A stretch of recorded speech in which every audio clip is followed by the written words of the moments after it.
नमस्कार, आप देख रहे हैं बीवीएम न्यूज खबर 24 में आपके साथ कुसुम मिश्रा। आइए बढ़ते हैं आज की तमाम बड़ी खबरों की ओर। पहली खबर फरीदाबाद से।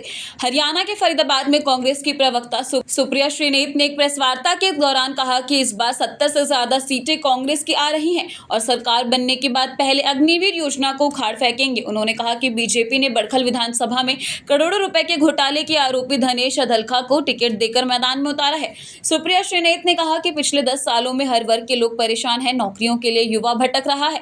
एक किसान ने जब सवाल किया तो उसे बीजेपी सरकार ने पिटवाया था। मैम, आज फरीदाबाद में चुनाव के दौरान आप आई हैं, क्या एजेंडा है जो आज प्रेस कॉन्फ्रेंस करना है? सर, हरियाणा में चुनाव होने जा रहा है और हरियाणा में 10 साल के जंगल राज का अंत करने के लिए जनता मन बना चुकी है। जनता प्रचंड रूप से कांग्रेस की जीत कराने जा रही है। जनता बीजेपी से तंग है, जनता हिसाब मांग रही है। हरियाणा का युवा, हरियाणा का जवान, हरियाणा का किसान, हरियाणा का पहलवान सब तबाह है। युवाओं का ये हाल है कि वो आज युद्ध क्षेत्र में जाने को तैयार है, डंकी मारने को मजबूर है। सफाई कर्मचारी की नौकरी आती है, पीजी और ग्रेजुएट स्टूडेंट अप्लाई कर रहे हैं। 2 लाख सरकारी पद खाली पड़े हुए हैं, उसके बारे में बीजेपी कुछ नहीं कहेगी। कानून व्यवस्था का ये हाल है कि आप ही के फरीदाबाद में आर्यन मिश्रा की दिन दहाड़े हत्या कर दी जाती है। फरीदाबाद की व्यवस्था का यह हाल है कि सड़कें टूटी पड़ी हुई हैं, बच्चों की गड्ढे में गिरने से मौत हो रही है। यही फरीदाबाद के एक अंडरपास में पानी इतना भर गया कि एचडीएफसी के 2 एम्प्लॉयज़ मर गए, छोटे छोटे बच्चे थे उनके।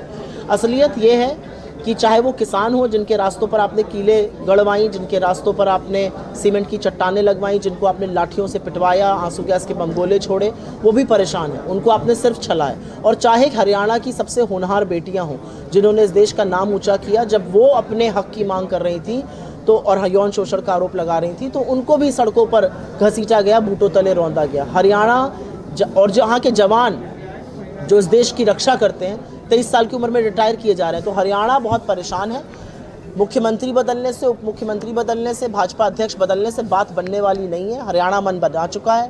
कांग्रेस के जो वादे हैं, चाहे वो 2000 रुपये महिलाओं के अकाउंट में हो, चाहे वो 500 रुपये की गैस हो, चाहे वो 25 लाख की हेल्थ योजना हो, चाहे वो किसानों की एमएसपी की लीगल गारंटी हो, चाहे वो अग्निवीर को उखाड़ फेंकने की बात हो, लोग इससे बिल्कुल पूरी तरह से आश्वस्त हैं कि कांग्रेस ही वो राज ला सकती है जहां पर निवेश आएगा, नौकरियां आएंगी, और इसलिए लोग प्रमुखता से हमारे साथ खड़े हैं। कांग्रेस कहती है कि उनकी सरकार बनेगी, बीजेपी अपने दावे कर रही है कि उनकी सरकार बननी है। कोई हारता हुआ कभी ये कहता है कि मेरी सरकार नहीं बनेगी? नरेंद्र मोदी 400 पार की बात कर रहे थे, कहाँ हैं आज? 240 पर हैं, बैसाखियों के सहारे हैं। सबको पता है, बीजेपी वालों को भी पता है। बीजेपी वालों के बाहर मैंने एक दफ्तर में एक इंटरव्यू देखा, एक व्यक्ति बीजेपी के दफ्तर से निकला, उससे पूछा गया आप कौन? उसने कहा मैं बीजेपी का कार्यकर्ता हूँ। इंटरव्यू आपके जैसा प्रखर पत्रकार ले रहा था, उसने कहा क्या लग रहा है? उन्होंने कहा ये लग